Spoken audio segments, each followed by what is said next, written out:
Hi guys, maliligo pala kami ng dagat mga guys, no. Marami kami niyan, nagmomotor kami mga may guys, no. Kasama ang aking mga pamangkin. Malayo-layo kasi kami sa dagat mga may guys, no. Ang bahay namin ay mula sa bukid ay ilang minuto din bago kami makarating sa bayan, no, papuntang dagat. Ayan mga guys, sa isang motor kami ay kasama ang aking dalawang anak. Sa probinsya mga guys, napakataking tipid talaga pag mayroon tayong motor dahil ayan, magas ka lang ng 50 pesos ay marami na kayong mapuntahan yan. At tipid na mga guys. At ayan mga guys, ay palabas pa lang kami ng highway, magmula galing sa aming bahay mga guys. Papunta pa lang kami ng highway mga my guys. At magsabay-sabay na rin kami papunta doon sa highway. Ay hinihintay namin ang aming mga kasama dyan mga guys. Ayan, palabas pa lang kami sa malaking ilog. Ayan yung lagi namin nililiguan, ang tinatawag namin mga my guys ay Kadak-an mga guys. At ayan mga guys, ang ganda talaga sa atin probinsya mga guys, no. Nakakamiss lang talaga, napakasarap talaga sa atin pag tayo ay maggala-gala na may motor. O yan, pag walang motor mga guys ay magpuyo na lamang dahil hirap talaga makarating ng malayo. Nasa highway na kami mga my guys. Napapansin nyo ba mga my guys, yung aming probinsya ay napakabilis magtakbuhan ng mga motor. Kasi wala namang gaanong mga sasakyan, hindi katulad dito sa Maynila na punong-puno ng mga sasakyan. O, 'di ba nakikita niyo mga my guys ay mga ilan-ilan lamang ang mga nanakbo. Kaya ayan ang kasabihan talaga. Mag-iingat dahil takaw disgrasya dahil napakabilis manakbo ang mga motor doon sa aming lugar mga my guys. Ayan, nakikita nyo naman mga my guys, ang aking mga kasunod, ang aking mga sumusunod sa likuran, ang aking mga kasamahan, aking mga pamangkin laang yan mga my guys.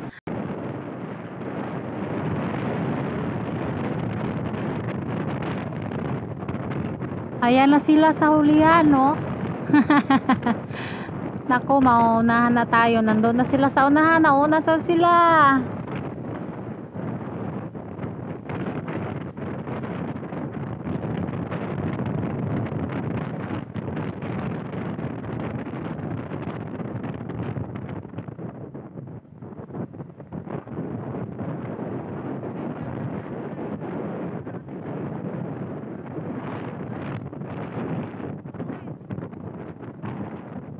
Mauna na lang siguro kayo dahil magpagas pa kami.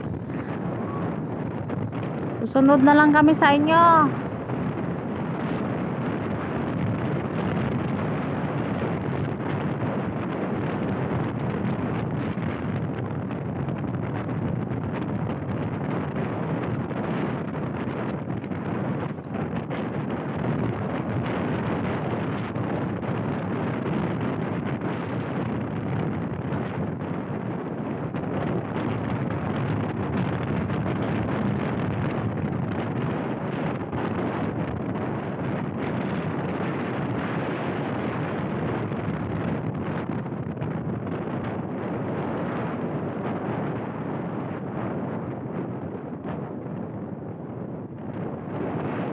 Malapit na kami sa bayan guys.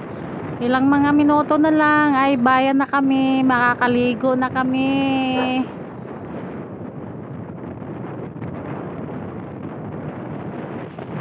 Nangangalay na yung puwit ko dahil apat kami sa isang motor mga guys. Kaya kapit-kapit lang, malapit na kaming makakaligo at magtampisaw na sa dagat. Kunting tiis na lang.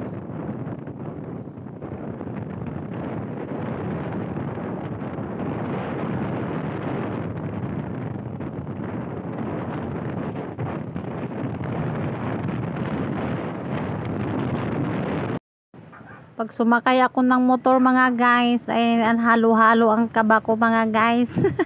Alam mo naman mga guys, dahil napakaluwag ang kalsada, mabilis manakbo yung ating kasalubong, yung ating mga sumusunod sa atin, ang bilis nilang manakbo. Kaya ayan, nagkinakaba-kabahan ang modra mga guys. Pero sa awa naman ng Diyos, nasa atin pa rin ang pag-iingat lagi sa kalsada. Ayan mga guys.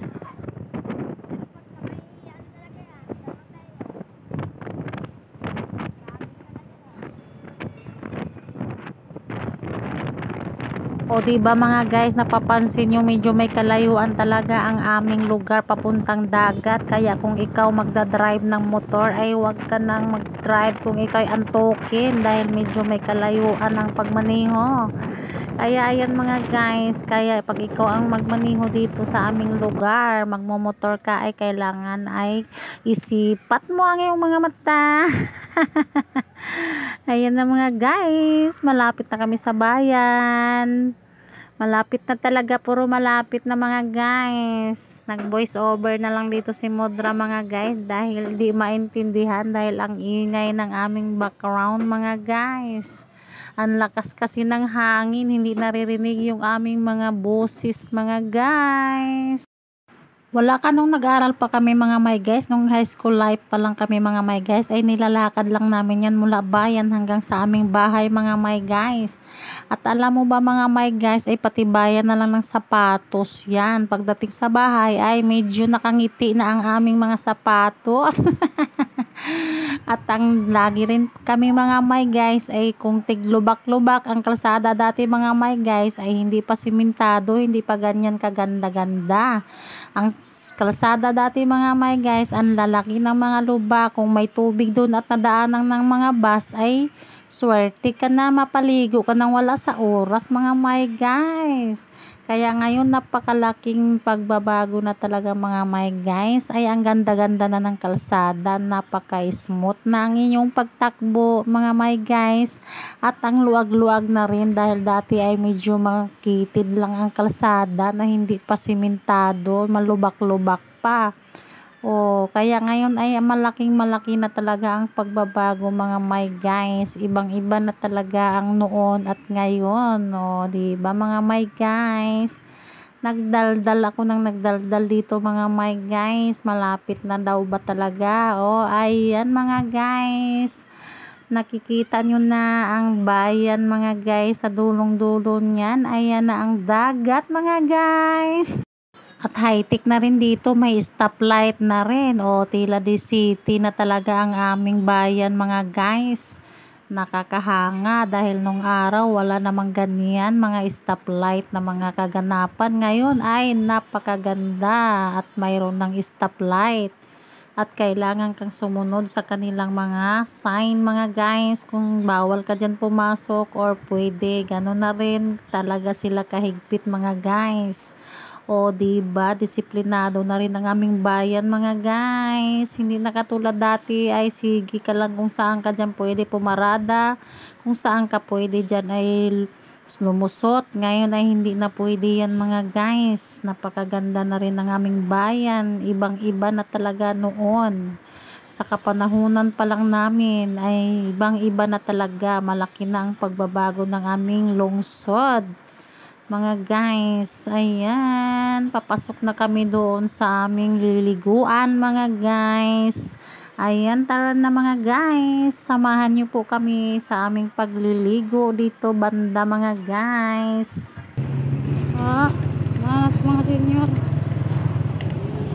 ay nanggawas na rin ba sila? Sino? Senyor, nanggawas na mga senyor.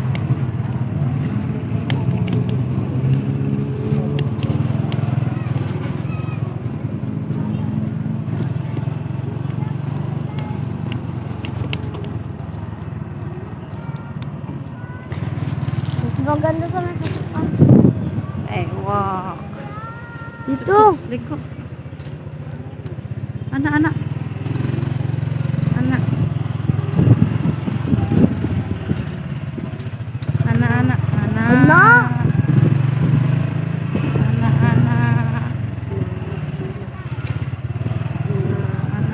dia karon. Aras lang ang nalinawa na.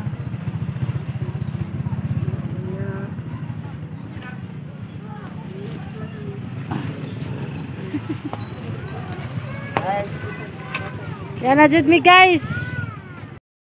At ayan na mga guys, nandito na talaga kami sa mga cottage. Napakaganda rin dito mga guys dahil ang project ng mayor dito sa aming lungsod mga guys ay may palibreng paliguan. libreng cottage mga guys, wala ka nang babayaran basta sarili mong linis. Malinis pagdating at malinis din pag alis mga guys. So diba, napakadisiplinado na ang aming lungsod mga guys. Ayun lamang mga my guys. Maraming salamat sa pagsama ng aking video hanggang dulo mga guys, no. Thank you very much mga my guys. I love you all mga guys.